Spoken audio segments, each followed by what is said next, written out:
tá chegando mais um Empório Day aqui no Empório Vitória, galera. Eu quero dizer pra você, o primeiro Empório Day foi um sucesso absoluto, isso mesmo. Mas se você perdeu, fica ligado aí, porque vai vir o segundo Empório Day, galera. É o dia mais barato do mês. Nós vamos ter vários setores aí em oferta. Tem suplementos, farinhas, castanhas, temperos.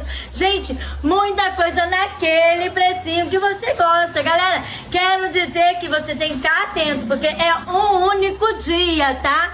E esse dia você tem que marcar no seu calendário. Quero lembrar também que nesse dia vai ter degustação dos suplementos, como whey, creatina, pré-treino. Corre pra cá então, que será no dia 28 de junho, gente, a partir das 8 da manhã, galera.